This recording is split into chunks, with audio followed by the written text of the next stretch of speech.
Hey everybody, it's Scotty here, and yes, I'm aware my upload schedule is amazing.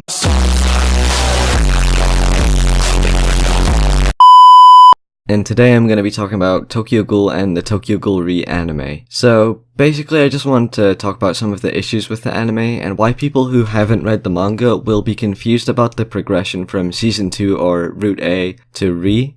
I should probably start by saying Season 2 of the anime is not canon to the story, and in terms of the manga, Season 2 didn't happen. It looks like Periot is making Re a sequel to the manga, and not actually a Season 3 of sorts, so if you've only seen the anime, you're most likely going to be confused when you watch Re.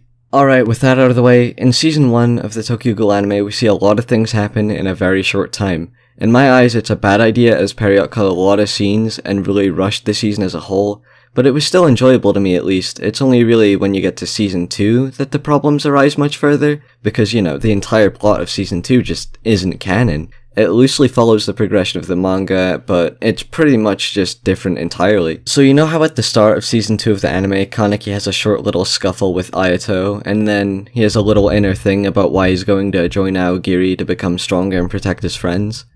Well, effectively, that just makes no sense.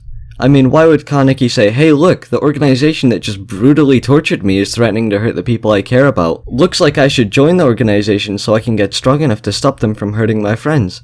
Like, this just makes no sense at all, and I have no idea why anyone thought it would be a good idea to write this. In the manga, Kaneki essentially tortures Ayato, breaking half the bones in his body, and then makes his own group to protect his friends.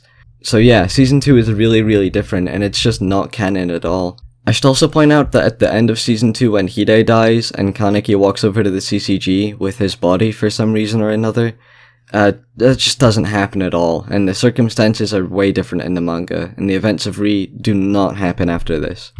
Speaking of Re, so far Periot is doing better with its adaptation than Season 1 and 2, and generally speaking it feels a lot more like Tokyo Ghoul than the previous anime adaptations did. Although I have to admit they're also leaving a few important scenes out and changing scenes for some reason or another, and I'm not really sure as to why.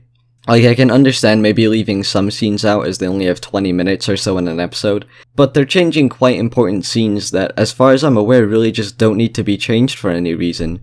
I mean, as the season goes on, we'll see if it's being rushed too quickly or not, so we kind of just have to pray that we can trust Periot, but so far the pacing of it isn't too awful in my opinion. Even if they did put 6 chapters worth of content into the first episode, I feel like they did pull it off, like, as well as they could have, with the exception of a few really good scenes being cut. I really do recommend reading at least the Tokyo Ghoul manga before watching Re, as if you don't, then most of the time you won't understand everything. But by that point, I'm sure after reading it, you'd also want to read Re. If you don't want to do that, I'm going to leave links in the description to a video you can watch to better understand what you'll need to know before watching Re. I'm also going to be leaving a link to my friend Jalenhawk, who I believe is making a series after every Re episode to explain what exactly was left out of each episode from the manga. So you should subscribe to him and definitely check that out after every episode so you know what you've missed. Well yeah, that's pretty much all I have to say for now. You guys can subscribe to see my content more often and follow me on Twitter to stay updated. Peace.